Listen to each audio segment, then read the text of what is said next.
미국에서 온 선물 편에서는 기영이가 미국에 입양된 수님이 누나한테서 연필깎이를 선물로 받고 그걸 학교 친구들한테 자랑했는데 그걸 보고 희준이가 셈이 나서 기영이의 연필깎이를 몰래 훔쳐갔다. 그 뒤 이 사건을 계기로 그는 연필깎이 회사의 사장이 되었으며 동창회에서 말하기를 기영이에게 사과하고 더 친해졌다고 한다. 희준이가 연필깎이 사장과 관련된 묘사도 없었는데 그냥 연필깎이를 훔친 뒤 갑자기 연필깎이 회사의 사장이 되었다는 전혀 이해할 수 없는 결말로 끝났다. 원작을 먼저 본 사람들이라면 알겠지만 원래는 연필깎이를 훔쳐간 범인을 찾지 못한 뒤 몇십 년 후 60년대 박물관에 놀러온 기영이와 기철이가 똑같은 연필깎이가 전시돼 있는 것을 보고 추억을 떠올리는 내용으로 에피소드를 마무리했다. 즉 원작에서는 주인공들이 추억을 떠올리는 훈훈한 에피소드로 전개했던 것을 애니판은 앞뒤가 안 맞는 황당한 결말로 만들어버린 것이다. 히로인 중 하나인 한다에는 마지막 화에 와선 아무 설명 없이 단 한 컷도 나오지 않았다. 3기에서 최고의 수혜를 받은 캐릭터임에도 불구하고 4기에서는 다시 1에서 2기 수준의 비중으로 돌아갔고 존재감도 공기가 되어버리면서 많은 비판을 받았다. 극장판에서는 나오기는 하는데 그것도 한 에피소드에서 기영이랑 몇 마디를 나누는 게 끝이다.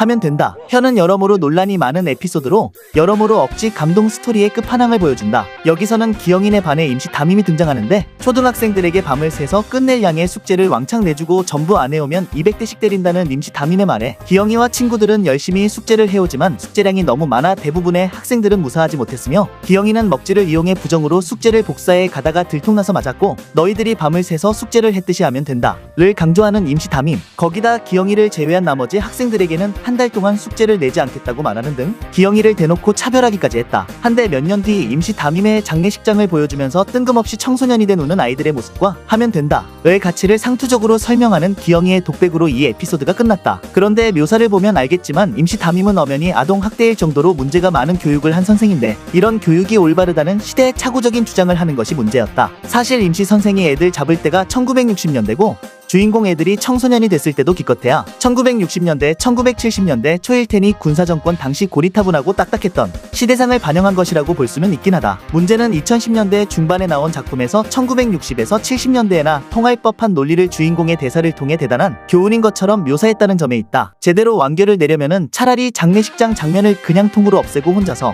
기영이가 숙제에 고통받는 장면으로 끝을 내는 것이 더 나았을 것이다. 애당초 원작에서 임시 선생이 그냥 무서운 막장 선생으로만 묘사되었지 절대 애니처럼 훌륭한 선생이란 식으로 묘사되지는 않았다.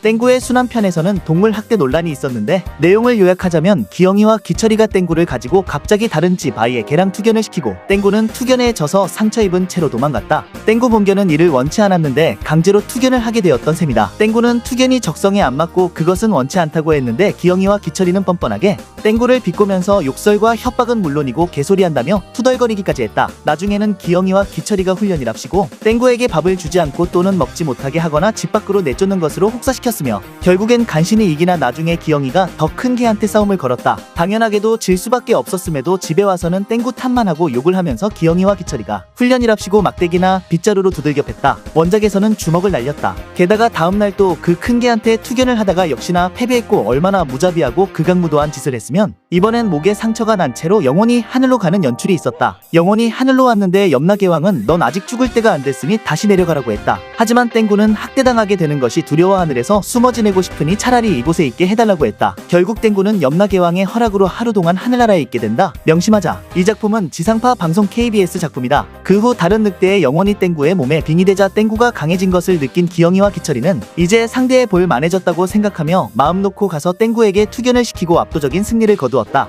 늑대의 영혼이 빙의된 땡구를 보면서 자신들은 이게 자신들이 땡구를 훈련시킨 보람이 있다고 그 다음날 땡구가 개들의 우두머리가 되었고 예전에 상대했던 개를 상대하려고 했다. 그런데 하필 그때 땡구의 몸에 빙의되어 있던 늑대의 영혼이 나가고 땡구 본견의 영혼이 다시 몸에 돌아오자 본래의 땡구로 돌아왔다. 그렇게 다시 힘이 약한 원래의 모습이 된 땡구는 상대하고자 했던 개에게 얻어맞고 다시 주랭랑을 친다. 결국 마지막에 땡구는 야옹이와 함께 신데렐라 노래를 부르면서 끝. 그 시절 당시에는 개싸움이 많았긴 해도 12세 이상 시청자 에피소드 치고는 대놓고 소중한 반려견에게 투견 강요라는 걸 보여줘 사실상 하면 된다 보다 더 최악이라고 할 수 있다. 다만 원작에서 존재했던 에피소드지만 내용이 내용인지라 연재 당시 정신 나간 것 아니냐며 크게 비판을 받았고 결국 2004년에 출판된 검정 고무신 컬러판 코믹스에서는 수록되지 않았다. 그런데 이런 내용을 사기에서 자극적으로 만들었다. 기영이네 할아버지가 너무 심하다며 괴롭히지 말라고 하는 건 땡구의 불쌍함 그에 대한 동정심을 갖고 있는데 정작 기영이와 기철이는 훈련이라고 뻔뻔하게 변명 및 반항을 했다. 해당 에피소드의 원작에서는 당시 이름이 바둑이었고 초기에는 구박받는 개로 소개되어 있었다. 하면 된다. 에피소드가 막장교사 및 아동학대식 교육 미화물이었다면 땡구의 순환 에피소드는 투견 및 동물 학대 미화물이라고 할 수 있다. 그리고 이거 말고도 몇몇 에피소드에서도 맞는 것을 볼 수 있다. 3기까지만 해도 맞는 모습이 나오지 않는데 4기부터 땡구의 대접이 정말 심할 정도로 안 좋고 바람 캐릭터 못지않은 행동도 한다. 심지어 화풀이의 대상으로도 나오는 편이다. 아빠의 새 자전거 편에서는 땡구가 쥐를 잡으려다 도중에 쌀을 자전거에 엎질러 버리는 사고를 쳐서 기영이 아빠에게 얼굴이 피멍투성이가 될 때까지 쳐맞았고, 엄마의 경우 칭찬받고 싶어서 애원하듯이 매달리는 땡구를 귀찮게 군다며 발로 차버렸다. 허구한 날 기영이와 기철이는 대놓고 멍청하다며 틈만 날 때마다 까고 있다. 원작 초기의 땡구는 구박받는 개로 소개되어 있어서 어쩔 수 없었지만 전작인 이래서 3기를 봐도 알겠지만 적어도 그 전작에서는 이렇게까지 당하지는 않았다. 조금 무시당하거나 좀 당했을 뿐. 좀 괴롭히긴 해도 땡구가 뭔가 잘할 때는 상을 줄 때도 있고, 일반적으로 기영이, 기철이 형제와 가족들은 땡구를 아끼고 사랑하는 편이다. 그래도 이 정도 수준이었으면 작품적 과장이라고 볼 수 있긴 하다. 기철이와 기영이 엄마의 캐붕이 심했을 뿐만 아니라 끝판에 억지교훈도 우겨넣었다. 기영이가 우수한 성적으로 상장을 타오자 기철이는 자신도 성적을 높게 받아 칭찬받고 싶어서 장학금 증서를 위조해 자랑했다가 부모님에게 크게 혼난다. 결국 성적 차이로 부모는 기철이를 부정적으로 여기고 기영이만 편애하게 된다. 그러다 기철이가 콩나물 심부름을 가던 도중 이상한 할아버지께 자신의 도시락을 주고 머리가 좋아지는 약이라며 할아버지가 주는 약을 먹고 갑자기 천재가 된다. 근데 이건 꿈이었고 깨어난 기철이는 밥이나 먹어야겠다면서 집으로 돌아간다. 여기까지의 내용도 충분히 이상했지만 그 직후 나오는 나레이션의 내용이 심히 가관이다. 내용이 어린이 여러분, 단번에 천재가 되는 그런 일은 절대 일어나지 않으니 그냥 열심히 공부하세요 하하 였는데 결국 이 에피소드에 무슨 의미가 있는 건지도 안 보여준 채 그냥 공부만 열심히 하라는 교훈만 준 셈. 원작의 이 에피소드는 꿈에서 깨어나는 것까지는 동일하며 그 이후 집으로 가기 위한 차비를 벌기 위해 두 남자들에게 돈을 빌리다가 차비치고는 너무 많은 돈을 빌려주자 수상하게 여겨 그들을 신고했는데 간첩이라는 게 밝혀져 기철이는 그 공로로 장학금을 받게 되었으며 기영이는 시험에서 떨어져 공책 몇 권 받는 수준에 그쳤다. 원작에서도 기영이 어머니의 캐붕이 심하긴 했지만 결코 저런 이상한 교훈은 아니었다. 오히려 단순히 공부하라는 교훈과는 완전히 반대되는 공부 이외에도 성공할 수 있는 방법은 있다라는 교훈이라고 보는 게 더 가능성 있다. 차라리 원작처럼 그렇게 갔어야 했다. 기영이와 성철이가 사친의 비를 못 내는 도승이를 도우려고 열심히 아이스 깨끼를 팔았을 때 도승이는 효심이 착한 건지 누가 잃어버렸다고 생각해 선생님께 갖다 주었다. 그런데 이 마지막에서 도승이처럼 잃어버린 사람의 애타는 심정을 생각할 줄 아는 착한 마음을 본받아야겠죠? 라고 한다. 기영이와 성철이의 의도를 도승이는 모른 것뿐이니 저런 교훈은 어울리지 않는다. 덩달아 도승이는 사친의 비를 끝내 못 낸 채로 마무리되었으므로 교훈도 결말도 제대로 완결이 나지 않은 채로 끝나버렸다. 차라리 그냥 줬으면 친구의 우정이나 의리에 대한 교훈이 나올 수도 있었고 주 내용이 도승이가 사친의 비를 못 내는 것이므로 스토리를 깔끔하게 마무리를 만들 수도 있었다. 전개에 큰 문제는 없으나 치명적인 과학적 사실 반영 오류로 인해 교훈이 뒤틀린 케이스이다. 이 에피소드의 목적은 병에 걸려 고생하지 않으려면 예방주사는 꼭 맞아야 한다는 교훈을 주려던 것으로 보이나 제작 과정에서 크게 실수를 범했다. 왜냐면 기영이가 결국 콜레라에 걸리고 마는 게 예방주사를 맞지 않아서 며칠이 지난 이후에 콜레라 증상이 나온 것이 아니라 학교를 쨘 시점에서 진작에 콜레라 증상이 나왔기 때문이다. 실제 현실적으로 따진다면 이 에피소드에서 만약 기영이가 학교를 째지 않고 그냥 예방주사를 맞았다면 예방주사의 사균 특성상 아마 오히려 고비를 넘기지 못하고 죽었을 것이다. 즉 제작진의 묘사 실수로 인해 기영이가 예방주사를 안 맞으려고 행했던 땡땡이가 안 좋은 결과로 이어지기는커녕 오히려 의도치 않게 신의 한 수로 작용, 콜레라의 악화를 막은 셈이 되고 말았다. 따라서 제작진이 제대로 원래 교훈을 전달하고 싶었으면 기영이가 콜레라에 걸린 시점을 예방주사가 있던 날짜보다 훨씬 뒤에 넣었어야 했다. 이게 어려운 일도 아닌 것이 굳이 낮과 밤을 바꾸는 장면이 나올 필요도 없이 예방주사가 있었던 날로부터 며칠 지났다는 자막 하나만 달면 기영이가 주사를 안 맞은 것으로 인해 콜레라에 걸린 전개가 자연스럽게 진행이 된다. 물론 검정고무신사가 어린이들을 주 타겟으로 한 애니메이션이라 그런 식으로 자세하게 표현하지 않아도 될 수도 있다고 주장할 수 있다. 허나 그렇기 때문에 더 신중하게 제작했어야만 했다. 이 애니의 주 시청자들인 초등학생 이하 어린이들은 해당 회차만 보면 단순히 기영이가 예방주사를 맞지 않았기 때문에 콜레라에 걸려 죽을 뻔했다고 생각할 확률이 높다. 따라서 본인이 해당 회차에 나온 기영이처럼 열이 있거나 구토를 하는 등의 이상 증세로 인해 예방주사를 맞을 수 없는 상황이 되어도 맞겠다고 나설 어린이들이 생길 수 있다. 그나마 다행인 건 부모님이나 선생님들, 혹은 병원이나 보건소에서 근무하는 의사 및 간호사들이 예방주사를 놓기 전 몸에 이상 증세가 있는 학생들은 맞지 말라고 경고를 주는 데다가 실제로 접종 직전에 체온 검사 등 검진 과정을 실시해서 일일이 다 확인하기 때문에 불상사가 벌어질 확률은 거의 없다고는 하나 그와는 별개로 해당 회차에서 묘사된 잘못된 부분 때문에 애들이 위험한 오해를 할 여지를 만든 검정고무신 사회 제작진들의 잘못이 정당화되는 것은 아니다. 이래서 사기 이기철의 작화다. 일기 작화는 1999년에 방영한 파일럿 에피소드다. 사람에 따라 다르지만 이전 작화는 어느 정도 기철이 특유의 날카롭지만 조금 유순한 느낌의 외모가 사기에서는 그냥 동네 바보의 이미지로 변해버렸다는 반응이 많다. 이기영은 3기 종영 후 10년의 세월이 지나서야 겨우 방영을 시작했는데 그 결과는 시궁창 그 자체를 넘어 검정고무신 역사상 최악의 작품으로 남게 되었다. 그림체가 전작 그림체가 아닌 극장판의 그림체를 따라갔는데 극장판 그림체는 전작에 비해 이질적이지만 퀄리티가 준수하고 깔끔했던 반면 사기는 제작 스케줄에 문제가 생겼는지 그림체도 전체적으로 이질적이고 작화 전체가 나쁜 의미로 말도 안 되는 수준의 퀄리티를 자랑한다. 매 장면마다 여러 하청사들이 돌려서 그리는지 그림체가 들쭉날쭉하게 바뀌거나 색감이 전체적으로 가볍고 붕드는 느낌을 주다가 한 컷 지나면 갑자기 칙칙해지든지 눈이 짝짝이로 나오는 경우도 있고 등장인물의 눈이나 입, 손 등이 갑자기 사라졌다 다시 나온다거나 작화와 캐릭터의 테두리가 삐뚤어지거나 어긋나거나 여러 명이 한 샷에 들어올 땐 인물마다 얼굴 구도도 제각각으로 나뉘어 나오는 경우는 기본이다. 한술 더 떠서 검정 고무신 사기는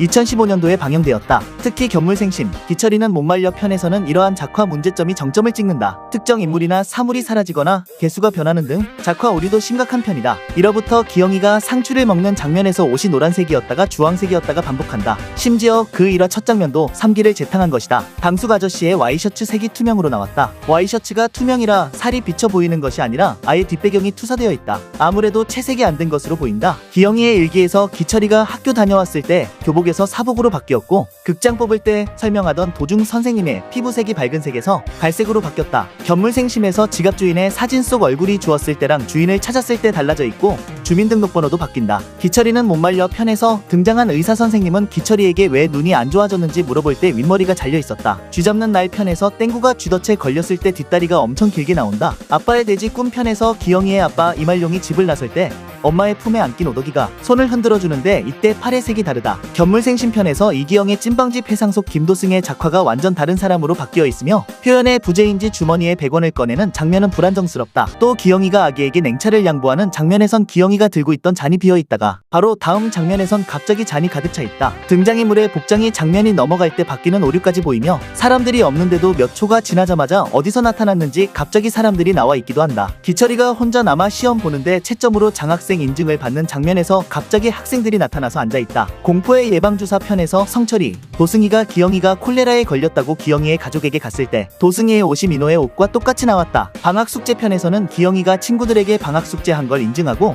성철이와 도승이는 바로 갈 길 가는데 이때 옷 색깔이 달라져서 나온다. 걷는 장면을 대놓고 재탕한 것으로 보인다. 특히 기철이는 못 말려 라는 에피소드에서는 이런 문제점이 엄청 부각되는데 영일이가 가슴 주머니에 꽂고 있던 만년필이 기철이의 손에 잠깐 가려졌다가 다시 드러날 때 없어졌다. 다만 옷이 바뀌거나 두 명으로 늘어나거나 하는 작화 문제는 이래서 3기에서도 간간히 나오는 터라 사기만의 문제는 아니다. 하지만 10년이 지나서도 같은 실수를 반복하는 것은 문제가 맞다. 게다가 전체적인 프레임까지 심각하다. 계속 기영이와 도승이가 달리고 있는데 도승이만 달리는 동작이 갑자기 멈춰버리는 것을 볼 수 있다. 전체적인 움직임이 버벅거리는 데다가 한 프레임마다 작붕이 일어날 때도 있고 0프레임을 찍는 장면도 있다. 심지어는 3기의 장면을 트레이싱해서 그렸지만 3기보다 훨씬 퀄리티가 떨어지는 장면도 있다. 덤으로 위험한 여행편에서 나온 짜장면은 면 위에다 팥죽을 얹은 것에 가까울 정도로 음식 묘사 퀄리티가 전작보다 좋지 않다. 사실 전작에서도 작붕이 몇 번씩 보일 정도로 꽤나 나오기는 했었다. 대표적으로 만찐두빵 에피소드에서 만두 접시가 나오는 프레임이 잘리는 오류가 생겼다. 또한 기영이와 기철이를 제외하고 가족들의 생김새도 다르게 나왔지만 생김새가 달랐을 뿐이지 작화 오류는 눈에 띄는 편이 아니라서 넘어갈 수 있었으며 스토리는 4기에 비해서 꽤 잘 짜였고 무엇보다도 이래서 이기는 2000년도 초반에 나온 구작이다. 3기의 경우 작화 오류가 자잘하게 있지만 이건 자세히 봐야 알 수 있는 데다 보는데 지장이 없다. 무엇보다 이래서 3기는 4기처럼 굉장히 기괴한 얼굴 개그 따위는 없었다. 호불호가 갈리는 얼굴 개그가 없어서 누구나 부담없이 볼 수 있는 국민 애니메이션이라는 칭호가 아깝지 않을 정도의 퀄리티를 보여주었다. 또한 전작에선 프레임도 매우 준수했고 특히 3기는 물론 1에서 2기에서 기영이가 검수를 쓰는 나름 화려한 액션도 보여주었다. 물론 작화 붕괴 자체는 특급 제작사들이 아니면 필연적으로 나타날 수밖에 없는 문제이기는 하다. 하지만 검정 고무신 4기의 작화 붕괴는 아무리 봐주어도 위에서 봤던 것처럼 프레임도 상당히 어긋나 있고 이 작품의 수준은 시청자들에게 안 좋은 영향을 끼치는 궤자까지 떨어진다고 볼 수 있다. 작품보다 더 심각한 것은 주연급 캐릭터의 설정 붕괴가 심하다는 것이다. 그렇다고 해서 주변 인물들에게 설정 붕괴가 없다는 것은 아니다. 원작이나 전작에서 문제가 없었거나 무난했던 캐릭터들도 4기에서 설정 붕괴 영향으로 욕먹는 캐릭터로 돌변하는 경우가 상당한 편이다. 기영이는 장면이 넘어갈 때마다 해설을 할 때 전작에서는 하지도 않던 존댓말을 사용한다. 기영이 엄마는 이전 시리즈와 동일 인물이 맞나 싶을 정도로 성격이 심하게 바뀌었는데 예를 들어 기철이를 성적만으로 깔보고 차별하면서 기영이만 편애하는 건 기본이며 평소에 기철이에게 비꼬는 말투로 대한다. 또 다리에 매달리던 땡구를 귀찮다고 발로 3개 차버리고 견물생심 편에서는 서로 자기가 돈을 훔쳤다며 울부짖는 기영이와 기철이를 보고 내가 자식들을 도둑놈으로 키웠다는 말까지 하며 한탄하는 대사까지 있다. 물론 돈을 몰래 훔친 건 잘못된 거고 평소처럼 회초리를 들고 혼내는 장면이 나오는 건 맞는데 3기까지의 헌신적인 기영이 엄마의 모습을 보면 저런 대사는 나올 수가 없다. 그리고 정점을 찍은 기철이는 못 말려 편에서는 견물생심 편을 능가하는 사상 최악의 캐붕 작품까지 일어났다. 기영이 아빠도 돼지 꿈을 꿨다고 그 꿈을 믿는 뻘짓이나 집 전 재산이랍시고 산 물건을 배째라며 계속 신경쓰는 등 쪼잔하고 덜 떨어진 모습을 보여준다. 해당 에피소드는 원작에서도 나오지만 사기처럼 들어오지도 않는 돈을 펑펑 쓰는 덜 떨어진 행동을 보여주지는 않았다. 심지어 3기 보릿고개 에피소드에서 실직을 했지만 가족들을 위해서 열심히 막노동이라도 하는 모습을 보면 상당히 괴리감이 심하다. 4화에서는 땡구와 기영이 엄마의 캐릭터 설정에 구멍이 생겼다. 땡구의 경우에는 아빠의 새 자전거 편에서는 쥐를 잡는다고 달려들어서 옆에 있던 기영이 엄마가 균형을 잃고 쌀뜨물을 자전거에 쏟는 장면이 있었는데 4-2와 쥐 잡는 날 편에서는 어째서인지 갑자기 쥐를 무서워하게 되었다. 굳이 개연성을 부여하자면 사건 때문에 기영이 아버지에게 엄청나게 처맞았는데 그 뒤로는 쥐만 보면 트라우마에 시달리는 걸지도 모른다. 견물생심에서는 초반에 쥐가 지나가는데 경계하는 듯 소리 한 번만 쳤다. 그런데 장학금 때문에 에피소드는 쥐랑 대놓고 이야기한다. 또는 길에 방치되어 있는 배설물을 먹는 것을 좋아하는 더러운 개로도 나온다. 주변 인물들 중에서는 기영이의 친구들도 설정이 바뀌었는데 도승이를 제외한 다른 친구들은 성씨가 변경되었다. 전성철은 견성철로 바뀌고 박경주는 최경주, 한다혜는 민다혜가 되었다. 참고로 견성철은 검정 고무신, 원작에서 기영이가 유기견에게 지어준 이름이며 친구 성철이를 놀릴 때마다 견성철이라고 부른다. 이기철의 경우 전작이나 원작에서는 철이 없어서 여러가지 장난이나 사고를 치기도 했다. 3기에서는 대놓고 철없는 기철이라는 에피소드가 있었고 9작인 여름방학 수련기 에피소드에선 기영이보다 한자를 못 세워서 놀지도 못하고 하루 내내 한자 공부를 해야만 했다. 하지만 은근 남을 위할 줄 알고 속마음이 따뜻할 때도 있어서 동생이나 가족, 친구들을 위해서 여러가지 선행을 베푸는 모습을 많이 보여줬으며 손재주가 좋아서 다양한 기계를 조립하는 재능을 보여주기도 했다. 기철이 아버지가 공부는 못하지만 손재주 좋은 건 자기 닮았다고 허세 부릴 정도. 애니에서도 은근 있는데 대표적인 예로 교복의 전설 에피소드. 여기서도 밀가루 포대로 재봉틀을 이용해 교복을 만드는 뛰어난 손재주를 보여줬다. 하지만 4기에서는 따뜻한 선행 따위는 기철이는 차력사 편을 제외하고는 전혀 보여주지 않는다. 또한 견물생심 편에서도 비스무리하게 있지만 여기선 지갑 주인의 돈 일부를 사용했다. 그 많은 돈을 자신이 갖고 있는 사실을 주변 사람들과 가족들이 알지 못하게 어떻게든 계속 숨겼다. 물론 후에 잘못을 뉘우치기는 했다. 대신 불량 학생스러운 행동을 많이 한다든가 아무런 재능도 생각도 없는 바보로 묘사된다. 스토리 전개에서 심의에 문제가 있는 직과 나와선 안 되었던 전개도 자신이 대부분 보여줬다. 거기다가 전에는 있지도 않던 꼴찌 설정이 새로 생겼다. 원래 원작이나 전작에서도 기철이가 공부를 못한다고 몇 번 묘사되기는 했으나 자기 반 60명 중에서 35등 정도 한다고 언급한 적이 있고 사기처럼 심한 정도까지는 아니었다. 거기다 도승이의 사친에 비해서는 아이들에게 아이스케키 강매까지 시키는 나쁜 놈이 되었다. 기철이 본인의 입장에서는 의도가 좋을 것이라 생각하고 한 거라지만 객관적으로는 의도도 행동도 너무 나빴다. 물론 원작 만화책에서는 자신이 모은 돈으로 도승이의 사친에 비해 보태는 내용이었다. 하지만 순전히 재미를 위해서인지 기영이의 착한 이미지를 부각시키려는 의도였던 건지 문제가 있어서 순화시키기 위해서인 것도 아닌데 왜 굳이 강매하는 걸로 바뀌었는지 알 수가 없다. 강매를 하고 다니다가 고등학생 형에게 걸려 엄청 맞은 뒤로 자신의 돈을 사친의 비로 보태었는데 나올 거면 강매를 하지 않고 자신의 돈을 사친의 비로 보태는 장면만 나왔어야 했다. 만약 돈을 보태는 내용을 더 추가하고 싶으면 어린 아이들한테 강매를 시키는 게 아니라 자기 친구들에게 친구들에게 아이스케키를 먹자고 권유하는 장면이 나오면 된다. 이렇게만 나왔어도 기철이의 캐릭터성을 뚜렷하게 보여줄 수 있었을 것이고 심의에도 걸릴 일이 없다. 강매가 아니라 권유한 것이니까. 기철이는 장학생 편에서는 부모에게 관심받고 싶어서 장학증도 위조했다. 그리고 방학 숙제 편에서는 개학날까지 기영이와 함께 진땀을 흘려 고생하면서 숙제를 다 끝냈다. 개학날에 등교하는 중에 뒤늦게 태비 숙제가 있었다는 걸 알아챈다. 문제는 개학날에 저학년 동생들을 상대로 협박을 해 태비 숙제로 쓸 걸음풀을 뜯어 빼앗다가 때마침 담임 선생님이 지켜봤는지 딱 걸려 벌서게 된다. 제작진이 기철이의 이미지를 어떻게 생각하는지 알 수 있는 부분. 차라리 태비 숙제를 안 해갔으면 기영이만큼은 아니더라도 선생님에게 칭찬은 들었을 것이다. 심지어 기철이는 못 말려 편에서는 제목부터 기철이가 대놓고 바보짓을 한다는 에피소드. 영일이가 새로 3만 연필을 얻겠다고 잉크를 마시고 안경을 끼고 싶어서 일부러 눈이 나빠지게 하려고 백일전구와 손전등, 태양을 하루 종일 쳐다보기까지 했다. 참고로 이 에피소드는 기철이가 잉크를 마시는 장면과 백일전구와 손전등 그리고 해를 쳐다보는 장면이 실제 모방 시 치명적인 인명피해가 우려된다는 점이 인정되면서 12세 이상 관람가가 되었다. 참고로 원작에서는 완전 정반대이다. 영일이가 기철이 만년필을 부러워하자 기철이가 영일이에게 잉크를 마시라고 했더니 정말 마셨다. 게다가 전 시즌에 항상 나왔고 기철이의 메인 스토리라고도 할 수 있는 기철이의 짝사랑 관련 에피소드가 단 하나도 없다. 그야말로 사기 캐릭터 설정의 최대 피해자라고 해도 과언이 아니다. 다만 기철이는 애니메이션에서 이전 시즌부터 취급이 안 좋았다는 의견이 존재하지만 선행도 많이 보여줬고 사기처럼 심각한 수준은 아니었다. 그리고 이전 시즌부터 취급이 별로 안 좋았다고 해도